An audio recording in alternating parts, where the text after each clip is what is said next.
الحمد لله رب العالمين والصلاة والسلام على قائد الغر المحجلين نبينا محمد وعلى آله وصحبه أجمعين وبعد. محترم سامعین، دینی و ملی بھائیوں اور بہنوں، السلام علیکم ورحمۃ اللہ وبرکاتہ۔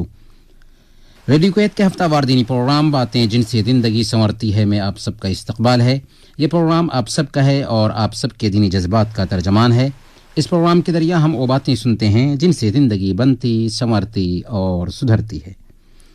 محترم سامعین، ابھی ہم اور آپ سال کے سب سے افضل دنوں میں داخل ہو چکے ہیں، یعنی ذی الحجہ کے پہلے 10 دن ہمارے سروں پر سایہ ڈال چکے ہیں۔ ان 10 دنوں کی اہمیت کے حوالے سے، ان 10 دنوں کی فضیلت کے حوالے سے، ان 10 دنوں کے مقام اور مرتبہ کے حوالے سے باتیں ہر سال کی جاتی ہیں، لیکن افسوس کی بات یہ ہے کہ ان 10 دنوں کو ہم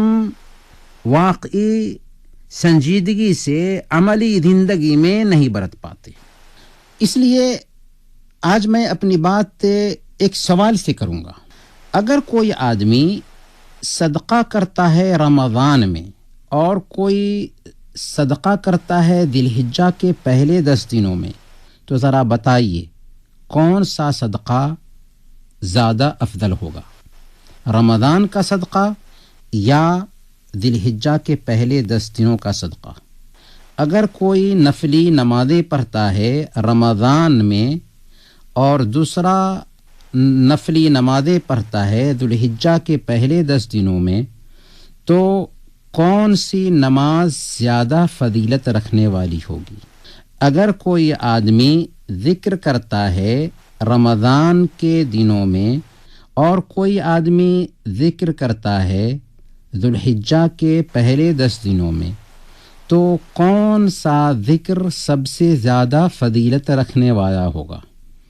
زیادہ تر لوگوں کا یہی جواب ہوگا کہ رمضان کے دنوں کا صدقہ، رمضان کے دنوں کی نمازیں، رمضان کے دنوں کے اذکار زیادہ اہمیت رکھنے والے ہوں گے۔ لیکن ہم کہیں گے کہ آپ کا جواب غلط ہے، آپ کا جواب صحیح نہیں ہے، کیونکہ سال کے سارے دنوں میں سب سے افضل دن اگر کوئی ہو سکتے ہیں تو وہ ذی الحجہ کے پہلے 10 دن ہیں، اور سال کے سارے دنوں کی عبادتیں اگر سب سے زیادہ اہمیت رکھنے والی ہو سکتی ہیں تو وہ ذی الحجہ کے پہلے 10 دنوں کی عبادتیں ہیں، چاہے صدقہ ہو، چاہے نمازیں ہوں، چاہے اذکار ہو، چاہے دوسری عبادتیں ہوں۔ یہ بات میں اپنی طرف سے نہیں عرض کر رہا ہوں، بلکہ ہمارے حبیب، ہمارے آقا محمد رسول اللہ صلی اللہ علیہ وسلم نے بیان کیا ہے۔ یہ ایسے دن ہیں جن کی اللہ رب العالمین نے اپنی کتاب میں قسمیں کھائی ہیں۔ چنانچہ اللہ فرماتا ہے والفجر ولیال عشر، قسم ہے فجر کی اور 10 راتوں کی۔ 10 راتوں سے مراد جمہور مفسرین کی نظر میں ذی الحجہ کے پہلے 10 دنوں کی راتیں ہیں۔ اور اللہ کے نبی صلی اللہ علیہ وسلم کے الفاظ کو اگر آپ دیکھیں گے، غور کریں گے، تب سمجھ میں آئے گا کہ یہ 10 دن جن سے ابھی ہم گزر رہے ہیں کتنی اہمیت رکھنے والے ہیں۔ صحیح بخاری کی روایت ہے، حضرت ابن عباس رضی اللہ تعالی عنہما بیان کرتے ہیں، اللہ کے نبی صلی اللہ علیہ وسلم نے ارشاد فرمایا ما من ایام العمل الصالح فیہن احب الی اللہ من هذه الایام العشر۔ اللہ تعالیٰ کو عمل صالح جتنا ان 10 دنوں میں یعنی ذی الحجہ کے پہلے 10 دنوں میں محبوب ہے، اتنا کسی دوسرے دن میں محبوب نہیں۔ یہ الفاظ نکل رہے تھے اس نبی کی زبان سے جن کی زبان سے وحی کے پھول جھرتے تھے۔ صحابہ نے سمجھ لیا، چونکہ صحابہ نیکیوں کے رسیا تھے، اس لیے انہوں نے پوچھا ولل جہاد فی سبیل اللہ، یا رسول اللہ، کیا اللہ کے راستے میں جہاد کرنا بھی ان 10 دنوں میں کیے گئے نیک عمل کے برابر نہیں ہوگا؟ آپ صلی اللہ علیہ وسلم نے فرمایا وَلَلْ جِهَادُ فِي سَبِيلِ اللَّهِ إِلَّا رَجُلٌ خَرَجَ بِنَفْسِهِ وَمَالِهِ ثُمَّ لَمْ يَرْجِعْ مِنْ ذَلِكَ بِشَيْءٍ۔ اللہ کے راستے میں جہاد کرنا بھی ان دنوں کے نیک عمل کے برابر میں نہیں ہو سکتا۔ ہاں، اگر کوئی جان اور مال لے کر جہاد میں نکل جائے پھر ان میں سے کچھ بھی واپس لے کر نہ آئے یعنی شہید ہو جائے تو اس کی بات الگ ہے۔ سبحان اللہ، ذرا غور کیجئے، تصور کیجئے کتنے عظمت والے ایام ہیں جن سے ہم اور آپ گزر رہے ہیں۔ اس حدیث سے کیا معلوم ہوا؟ اس حدیث سے معلوم یہ ہوا کہ سال کے سارے دنوں میں سب سے افضل دن، سب سے عظیم دن، سب سے زیادہ فضیلت رکھنے والے دن رمضان کے آخری 10 دن نہیں بلکہ ذوالحجہ کے پہلے 10 دن ہیں، اور سال کے سارے دنوں کی عبادتوں میں رمضان کے آخری دنوں کی عبادت سب سے افضل نہیں بلکہ ذوالحجہ کے پہلے 10 دنوں کی عبادت سب سے افضل ہے۔ یہاں تک کہ اللہ کے راستے میں جہاد بھی ان 10 دنوں کی عبادت کا مقابلہ نہیں کر سکتا سوائے اس مجاہد کے جو اپنا سارا مال لے کر کے اللہ کے راستے میں نکل جاتا ہے، مال اللہ کی راہ میں لٹا دیتا ہے اور شہادت کا مرتبہ پا لیتا ہے، تو اس کو ان 10 دنوں کے نیک عمل کے برابر ثواب مل سکتا ہے۔ صرف ایک حدیث نہیں ہے، کئی احادیث آئی ہیں۔ بزار اور ابن حبان کی روایت ہے، حضرت جابر رضی اللہ تعالی عنہ بیان فرماتے ہیں اللہ کے نبی صلی اللہ علیہ وسلم نے ارشاد فرمایا، افضل ایام الدنیا ایام العشر، یعنی عشر ذی الحجہ، دنیا کے سارے دنوں میں سب سے افضل دن ذوالحجہ کے پہلے 10 دن ہیں۔ تیسری حدیث سنیے، صحیح الترغیب والترہیب کی روایت ہے، اللہ کے نبی صلی اللہ علیہ وسلم نے ارشاد فرمایا، ما من عمل ازکى عند اللہ ولا اعظم اجرا من خیر یعملہ فی عشر ذی الحجہ، او خیر کا عمل، او بھلائی کا عمل جو قربانی کے عشرہ میں کیا جائے، اللہ تعالیٰ کے ہاں اس سے زیادہ پاکیزہ اور اس سے زیادہ اجر والا کوئی عمل نہیں۔ ان احادیث کو سننے کے بعد مجھے یقین ہے کہ آپ کو اطمینان ہو گیا ہوگا کہ سال کے سارے دنوں میں سب سے افضل دن ذوالحجہ کے پہلے 10 دن ہیں، اور سال کی ساری عبادتوں میں سب سے افضل عبادت ذوالحجہ کے پہلے 10 دنوں کی عبادت ہے۔ اب یہاں پر ایک اشکال یہ پیدا ہوتا ہے کہ کیا رمضان کے آخری 10 دنوں میں چونکہ شب قدر ہوتی ہے تو کیا شب قدر سے بھی یہ 10 دن افضل ہوں گے؟ تو شیخ الاسلام ابن تیمیہ رحمۃ اللہ علیہ نے بیان فرمایا کہ عمومی اعتبار سے یہ 10 دن سال کے سارے دنوں سے افضل ہیں، البتہ رمضان کے آخری عشرہ کی راتیں صرف ذوالحجہ کی راتوں سے افضل ہیں، کیونکہ ان کی ایک رات میں شب قدر ہوتی ہے۔ البتہ ذوالحجہ کے پہلے عشرے کے دن رمضان کے آخری 10 دنوں کے دن سے بھی افضل ہیں، گویا کہ یہ دن علل اطلاق سال کے سارے دنوں میں سب سے افضل ہیں، صرف رمضان کے آخری عشرہ کی راتیں نکال لی جائیں گی کیونکہ انہی راتوں میں سے ایک رات میں شب قدر ہوتی ہے۔ محترم سامعین، اب ہمیں سوچنا ہے، غور کرنا ہے کہ جب رمضان کی آمد ہوتی ہے تو ہمارے اندر کیسے نیکیوں کا جذبہ پیدا ہوتا ہے، نیکیوں میں سبقت ہم دیکھتے ہیں، لیکن جب ذوالحجہ کے پہلے 10 دن ہمارے سروں پر سایہ فگن ہوتے ہیں تو ہمارے اندر وہ جذبہ دکھائی نہیں دیتا۔ یہ قابل افسوس معاملہ ہے۔ اس کی وجہ کیا ہو سکتی ہے؟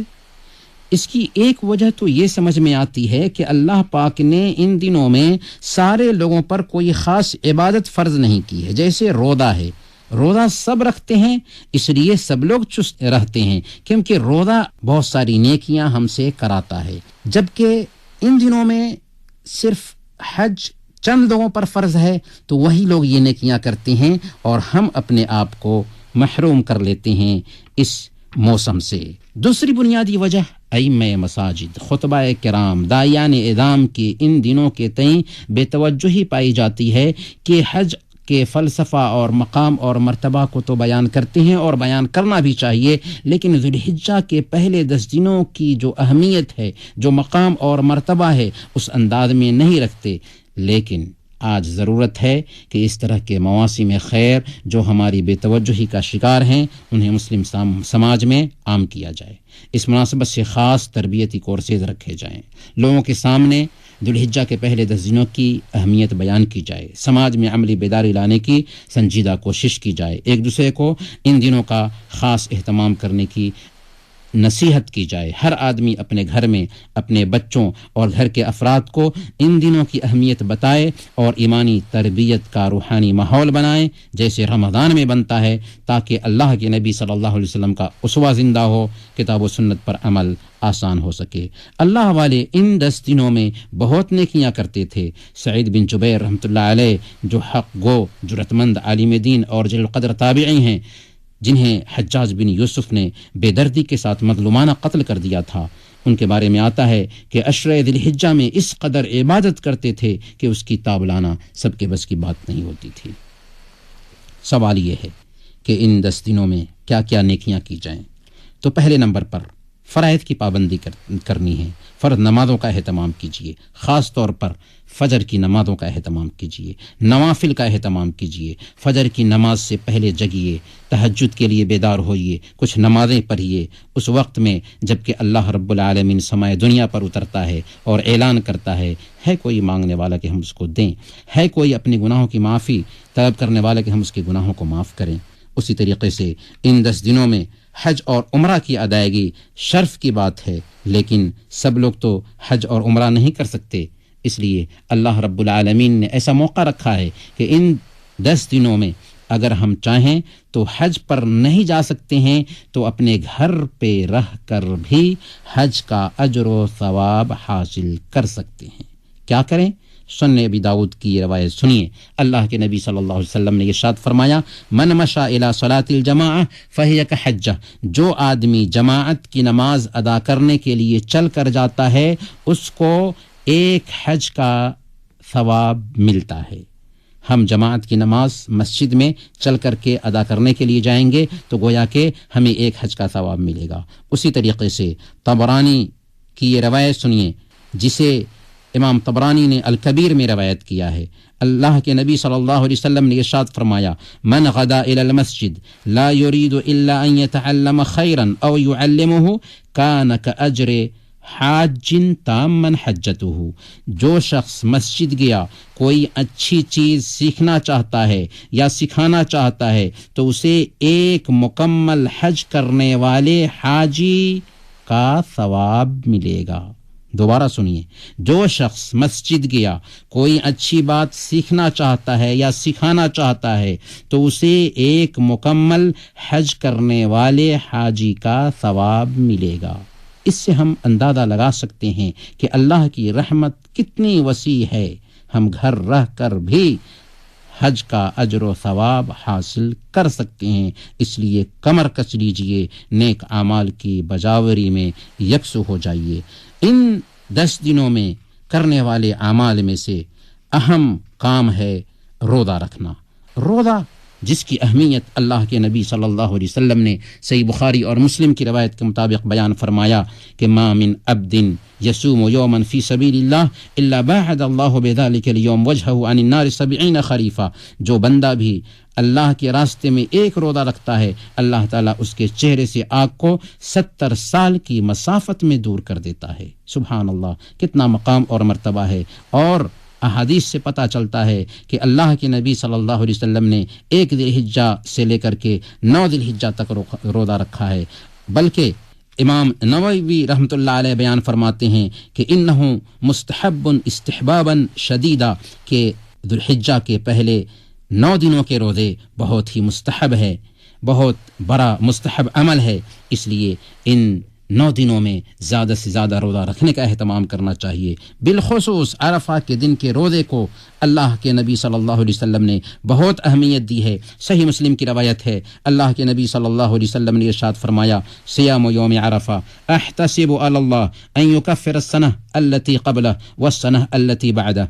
یوم عرفہ کے روزہ کے متعلق مجھے اللہ سے امید ہے کہ وہ 1 سال پہلے اور 1 سال بعد کے گناہوں کے لیے کفارہ بن جائے گا۔ البتہ جو لوگ حج کریں گے ان کے لیے حج کے دن عرفہ کا روزہ رکھنا منع ہے، کیونکہ اللہ کے رسول صلی اللہ علیہ وسلم نے حجۃ الوداع کے موقع پر عرفہ کے دن روزہ نہیں رکھا تھا۔ چوتھا کام، ان 10 دنوں میں ذکر کا اہتمام زیادہ سے زیادہ کریں، کیونکہ یہ 10 دن ذکر کے اہتمام کے لیے ہیں۔ مسند احمد کی روایت ہے، حضرت ابن عمر رضی اللہ تعالی عنہ بیان فرماتے ہیں کہ اللہ کے نبی صلی اللہ علیہ وسلم نے ارشاد فرمایا، ما من ایام اعظم عند اللہ ولا احب الیہ العمل فیہن من هذه الایام العشر فاکثروا فیہن من التہلیل والتکبیر والتحمید، کہ اللہ تعالیٰ کے نزدیک سب سے عظیم دن اور اس کے نزدیک سب سے زیادہ محبوب عمل ذوالحجہ کے پہلے 10 دنوں کے علاوہ کسی دن میں نہیں ہیں، لہذا ان دنوں میں کثرت سے لا الہ الا اللہ، اللہ اکبر اور سبحان اللہ کہا کرو۔ اس لیے ہمیں چاہیے کہ زیادہ سے زیادہ ان 10 دنوں میں تکبیر بیان کرے۔ امام بخاری رحمۃ اللہ علیہ نے بیان فرمایا ہے کہ حضرت ابن عمر اور حضرت ابو ہریرہ رضی اللہ عنہما ان 10 دنوں میں بازار نکل جایا کرتے تھے اور بلند آواز سے تکبیرات کہتے تھے، اور لوگ بھی ان کی تکبیرات سن کر کے تکبیر کہا کرتے تھے۔ اس لیے ہمیں بھی اس سنت کو زندہ کرنا چاہیے اور ہمیشہ ہر وقت ہر آن کہتے رہنا چاہیے، اللہ اکبر لا الہ الا اللہ، اللہ اکبر وللہ الحمد۔ محترم بھائیو، قربانی کرنے والوں کے لیے چاہیے کہ ذی الحجہ کا چاند دیکھنے کے بعد بال اور ناخن کاٹنے سے رک جائیں۔ جی ہاں، یہ ایک اہم مسئلہ ہے کہ جب آپ قربانی کا ارادہ کر لیں اور ذی الحجہ کا مہینہ شروع ہو جائے تو قربانی کرنے تک آپ اپنے بال کاٹنے، ناخن تراشنے اور جسم کی صفائی کرنے سے رک جائیں، جیسا کہ ام سلمہ رضی اللہ تعالی عنہا کی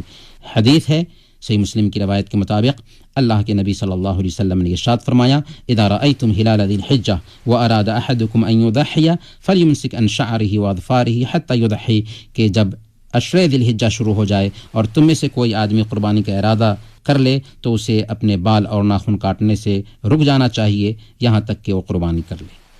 محترم بھائیو، ہم آپ کی کال بھی لیں گے لیکن ایک چھوٹے سے وقفہ کے بعد۔ هذا القرآن يوحدنا لطريق الخير يوجهنا، الله تعالى أنزله ورسوله